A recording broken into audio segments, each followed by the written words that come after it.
আমরা আমাদের আজকে জার্নি স্টার্ট করব জাপানের একটা ছোট্ট কনসেপ্ট কিনসুগি এই বিষয়টা আলোচনার মধ্যে দিয়ে। তো দেরি না করে আমরা শুরু করি। তো জাপানিজ ফিলোসফি কিনসুগি অনুযায়ী ওদের হাত থেকে কখনো যদি কোনো মাটির পাত্র পড়ে ভেঙে যায় তাহলে ওরা সেটাকে ফেলে দেয় না। ওরা কি করে, ওই টুকরোগুলোকে আবার কালেক্ট করে এবং কোনো সেরামিক এক্সপার্ট বা কিনসুগি এক্সপার্টের কাছে যায়, যে ওই ছোট্ট ছোট্ট টুকরোগুলোকে আবার পুনরায় জোড়া লাগিয়ে পাত্রটাকে একটা নতুন শেপ দান করে। এবং ওই যে ভাঙা জায়গাগুলো আছে না, ওই ভাঙা জায়গাগুলোতে ওরা কিন্তু গোল্ড বা দামি কোনো ধাতু দিয়ে ওই জায়গাগুলোকে রিপেয়ার করে। তো এই যে একটা পাত্র ভেঙে যাওয়ার পরে সেটাকে ফেলে না দিয়ে সেটাকে আবার নতুন করে একটা শেপ বা একটা রূপ দান করা, এটা কেন?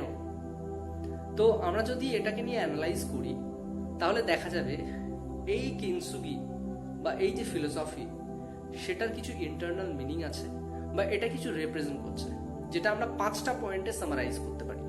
কি কি? প্রথম পয়েন্ট, এমব্রেসিং ইমপারফেকশনস। অর্থাৎ আমরা আমাদের প্রত্যেকের লাইফেই কিছু মিস্টেকস কমিট করি। আমাদের প্রত্যেকের মধ্যেই কিন্তু কিছু না কিছু ইমপারফেকশনস রয়েছে, আমরা কেউই পারফেক্ট নই। এবং আমরা আমাদের লাইফে বিভিন্ন রকমের লস, ফেলিয়ার্স, হার্টব্রেকস এর মধ্যে দিয়ে যাই। তো আমাদের প্রত্যেকের কাছেই কিছু না কিছু নেগেটিভ এক্সপিরিয়েন্সেস থেকে থাকে। তো এগুলোকে হাইড না করে আমরা এইগুলোকে যদি আমরা পার্ট অফ লাইফ হিসেবে নিই তাহলে সেক্ষেত্রে আমরা কিন্তু অনেক বেশি গ্রো করতে পারবো এই জিনিসগুলো থেকে শিক্ষা গ্রহণ করে। তো কিনসুগির বেসিক যে কনসেপ্টটা সেটা কিন্তু এখানেই বলা হচ্ছে।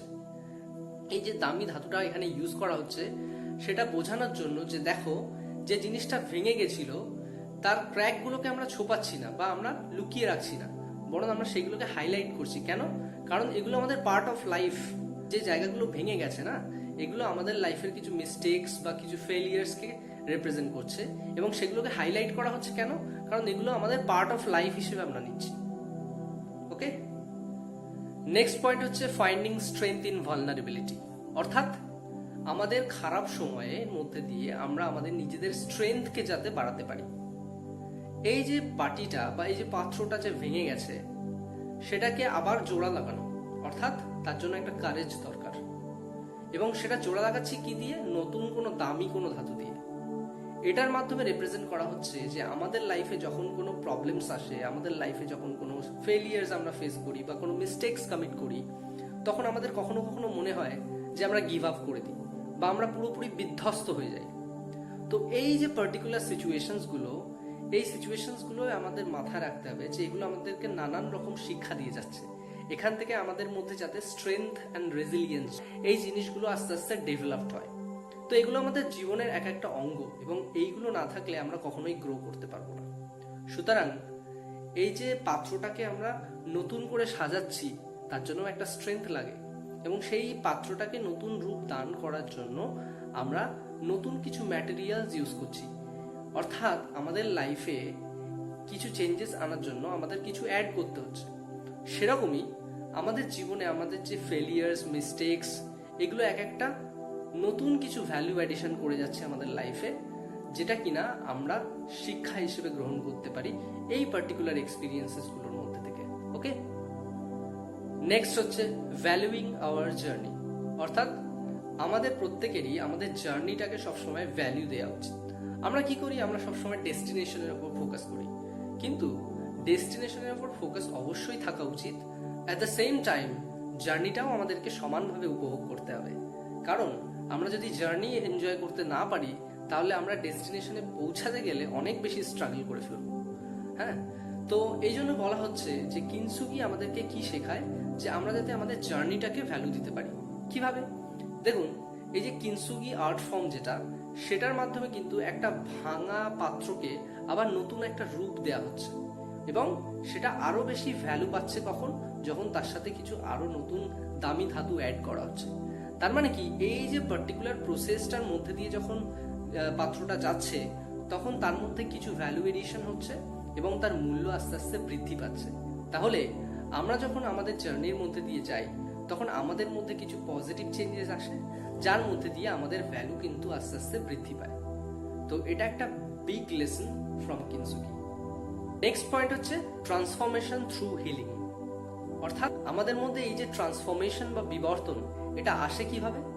আমরা যখন নিজেদেরকে বিভিন্ন এক্সপিরিয়েন্সের মধ্যে দিয়ে জ্ঞান বা শিক্ষা লাভ করে আস্তে আস্তে হিল করতে থাকি, তখন কিন্তু আস্তে আস্তে ট্রান্সফরমেশনগুলো আসে। তো এই কিনসুগির সাথে আমরা এটাকে কিভাবে রিলেট করব?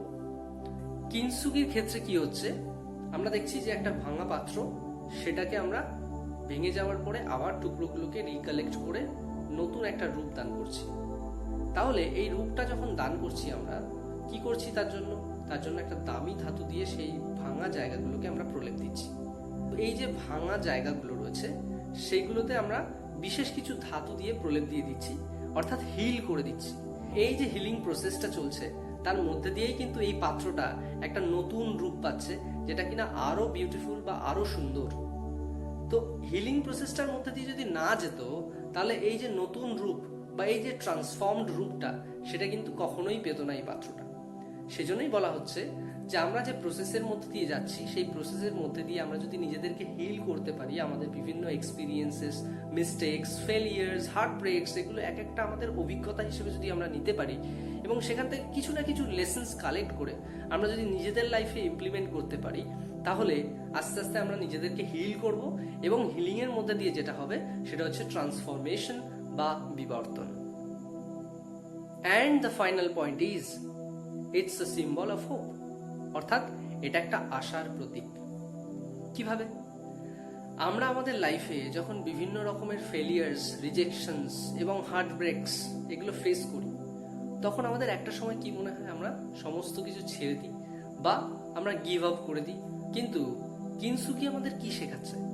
কিনসুগির মাধ্যমে আমরা শিখছি যে যতই খারাপ পরিস্থিতি আসুক, যতই অ্যাডভার্স সিচুয়েশন বা প্রতিকূল পরিস্থিতি তৈরি হোক, আমরা যদি নিজেদেরকে একটু রেজিলিয়েন্ট বা একটু শক্ত সমর্থ রাখতে পারি, মানসিক দিক থেকে সামান্য একটু পার্সপেক্টিভ চেঞ্জ করতে পারি, একটু পজিটিভলি থিঙ্ক করতে পারি, একটু নিজেদের ইন্ট্রোস্পেক্ট বা আত্মসমীক্ষার মাধ্যমে নতুন নতুন এক্সপিরিয়েন্স থেকে আমরা বিভিন্ন রকম শিক্ষা গ্রহণ করতে পারি, তাহলে কিন্তু আমরা আমাদের জীবনকে একটা নতুন রূপ দান করতে পারবো।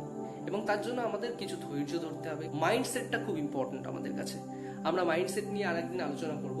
কিন্তু এই কিনসুগির মাধ্যমে আমরা সব থেকে ইম্পর্টেন্ট যে লেসনটা পাচ্ছি, সেটা হচ্ছে আমরা যাতে আশাহত না হই।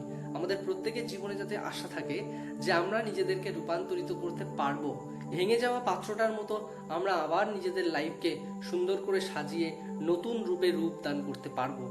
এটাই হচ্ছে আজকের বিশেষ আলোচনা উইথ রিগার্ড টু কিনসুগি।